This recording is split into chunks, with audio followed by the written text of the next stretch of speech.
معاہدہ نہ کیا تو اگلے ہفتے ایرانی بجلی، گھر اور پل تباہ کر دیں گے۔ امریکی صدر ٹرمپ کی انٹرویو میں ایران کو دھمکی، کہا کہ ایران میں توانائی کے اہداف کو آخر میں نشانہ بنائیں گے۔ ایران پر حملے تب تک جاری رہیں گے جب تک میں نہ کہہ دوں کہ بس بہت ہو گیا۔ ایران پر دباؤ بڑھانے کے لیے اہم انفراسٹرکچر کو نشانہ بنا رہے ہیں۔ یہ حکمت عملی اختیار نہ کرتے تو ایران کبھی معاہدہ نہ کرتا۔ امریکی صدر کا منگل کو ایرانی قیادت سے مذاکرات کا انکشاف۔ مزید کہا کہ ایران پر معاہدہ کرنے پر زور ڈالا ہے، ایران کو مذاکرات کی میز پر آنے پر مجبور کر دیں گے۔ ٹرمپ نے آبدہ ہرمز سے 20% فیس واپس لینے کا بیان واپس لے لیا۔ وائٹ ہاؤس میں عراقی وزیر اعظم سے ملاقات کے بعد میڈیا سے گفتگو میں ٹرمپ نے کہا کہ ان کے فیس لینے کے اعلان کے بعد کئی سربراہان مملکت کے فون آئے۔ خلیجی ممالک فیس کی بجائے امریکہ میں بڑی سرمایہ کاری کریں گے۔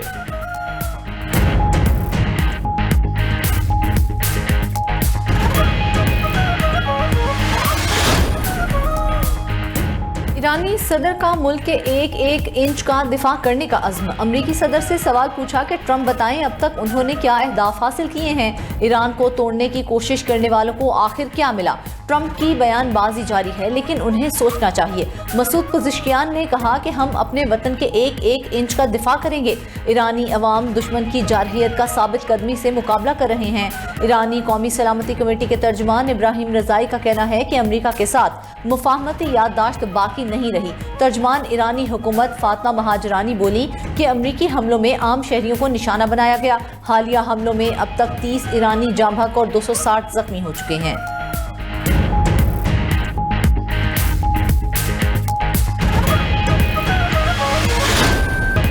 امریکہ اور ایران میں جنگ کی نئی لہر، خطہ بحران کا شکار۔ امریکی فوج کی ایرانی شہروں پر 7 گھنٹے بمباری۔ امریکی سینٹرل کمانڈ کے مطابق ایرانی میزائل اور ڈرون مراکز کو کامیابی سے نشانہ بنایا۔ ساحلی علاقوں میں درجنوں فوجی ٹھکانے تباہ کر دیے گئے۔ ایرانی بندرگاہوں کی مکمل طور پر بحری ناکہ بندی کر دی۔ ایرانی میڈیا کا کہنا ہے کہ بندر عباس اور ادمشمک میں دھماکے سنے گئے۔ پانی اور بجلی تنصیبات کے قریب بھی دھماکے ہوئے۔ جزیرہ کیش میں متعدد کشتیوں کو نقصان پہنچا۔ حملوں کے جواب میں ایران کی امریکی فوجی اڈوں پر کارروائی۔ کویت اور بحرین میں امریکی فوجی اڈوں پر ڈرون اور میزائلز برسا دیے۔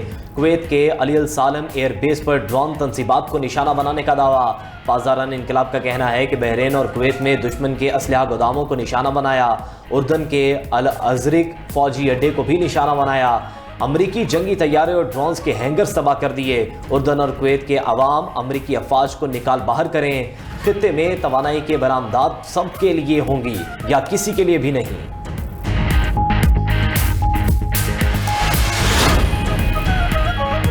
امریکی فوجی کارروائیاں ہمیں مذاکرات پر مجبور نہیں کر سکتیں۔ ایرانی نائب وزیر خارجہ کاظم غریب آبادی کا کہنا ہے کہ امریکہ نے مفاہمتی یادداشت کو سبرداشت کیا، مذاکرات کی درخواست نہیں کریں گے۔ ایران کو پورے آبنائے ہرمز پر کنٹرول کرنا چاہیے۔ امریکہ ہمیں بین الاقوامی قوانین کا درس نہ دے۔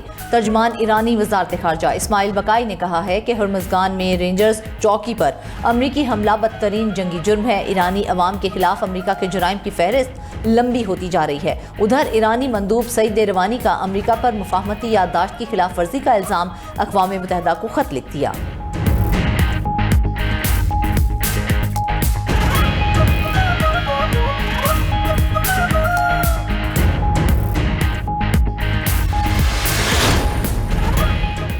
ایران امریکہ کشیدگی سے خام تیل مہنگا ہونے کا سلسلہ جاری۔ برطانوی خام تیل 1.38% اضافے سے $85 فی بیرل پر فروخت ہو رہا ہے۔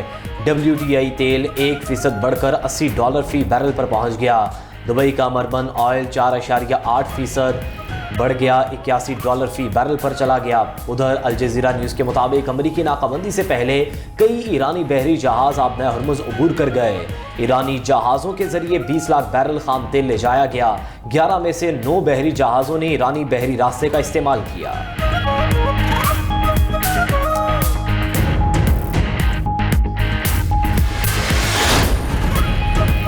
امریکہ امریکہ نے ایرانی بحری شپنگ سے وابستہ 50 افراد اور کمپنیز پر پابندیاں لگا دیں۔ ایرانی تیل کے تاجر محمد حسین شمخانی کی شپنگ کمپنی بھی پابندیوں کی زد میں آئی۔ امریکی محکمہ خارجہ کے مطابق محمد حسین شمخانی کا نیٹ ورک ایرانی تیل کی برآمدات کا بڑا ذریعہ ہے۔ ایرانی حکومت کو جواب دہ بنانے کے لیے تمام حربے استعمال کریں گے۔ ادھر امریکہ نے ایران کے 13 کروڑ ڈالر مالیت کے کرپٹو والیٹس منجمد کر دیے۔ امریکی وزیر خزانہ اسکاٹ بیسنٹ نے الزام لگایا ہے کہ کرپٹو کرنسی والیٹس ایران کے مرکزی بینک سے منسلک تھے۔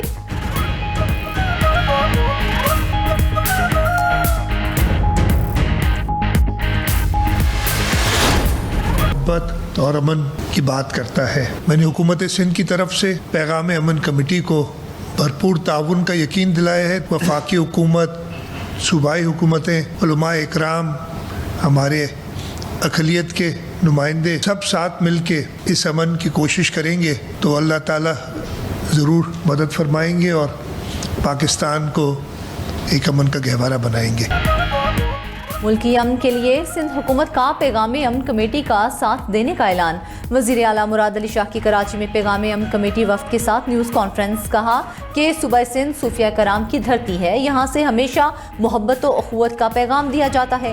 سینئر وزیر سندھ شرجیل میمن بولے کہ شہداء ہمارے ماتھے کا جھومر ہیں، ہم شہداء کی قربانیوں کو خراج عقیدت پیش کرتے ہیں۔ چیئرمین پاکستان علماء کونسل طاہر اشرفی کی علماء کرام سے نفرت انگیزی کا مقابلہ کرنے کی اپیل۔ کہا کہ سیاستدان ہمارے سیکیورٹی اداروں کو تنقید کا نشانہ نہ بنائیں، کسی کو اپنے شہداء کی توہین نہیں کرنے دیں گے۔ سب کی طرف سے شہداء کے اہل خانہ سے معافی مانگتا ہوں۔ رینجرز ہیڈ کوارٹرز پر حملہ بلوچستان میں حملے کا تسلسل ہے، ہمارے جوان قربانیاں دے کر ملک کو محفوظ بنا رہے ہیں۔ چیئرمین اسلامی نظریاتی کونسل راغب حسین نعیمی بولے کہ ہمیشہ مکالمے سے بہتر نتائج نکلتے ہیں۔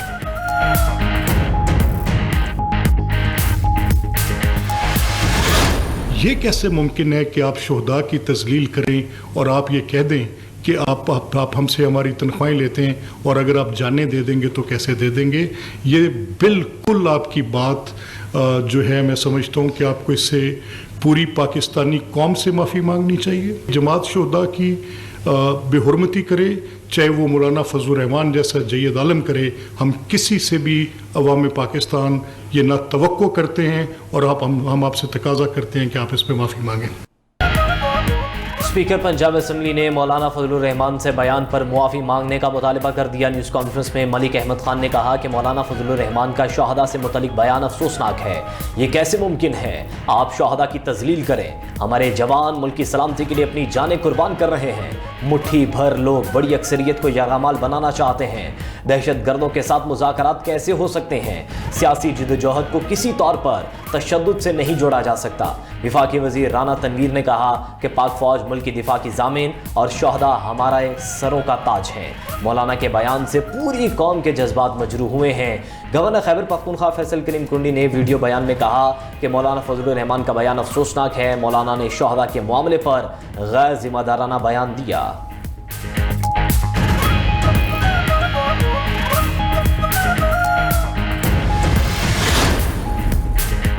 وزیر اعظم سے اقوام متحدہ کے under secretary general Tom Fletcher کی ملاقات۔ شہباز شریف نے 2022 کے تباہ کن سیلاب میں پاکستان کی مدد پر شکریہ ادا کیا۔ کہا کہ موسمیاتی تبدیلیوں سے نمٹنے کے لیے باہمی تعاون مزید مضبوط بنانے کی ضرورت ہے۔ اس موقع پر ٹام فلیچر نے خطے میں امن کے لیے پاکستان کی کوششوں کو سراہا۔ وزیر اعظم شہباز شریف سے chairman national disaster management authority lieutenant general انعام حیدر ملک کی بھی ملاقات۔ ملک میں مونسون بارشوں کے دوران کسی بھی ہنگامی صورتحال کی تیاری پر بریفنگ دی گئی۔ وزیر اعظم کی مونسون بارشوں میں صوبائی حکومتوں اور صوبائی ڈیزاسٹر مینجمنٹ اتھارٹی سے روابط مزید بہتر بنانے کی ہدایت۔ وزیر اعظم شہباز شریف سے وزیر مملکت برائے داخلہ طلال چودھری بھی ملے۔ طلال چودھری نے وزارت داخلہ سے متعلق امور پر بریفنگ دی۔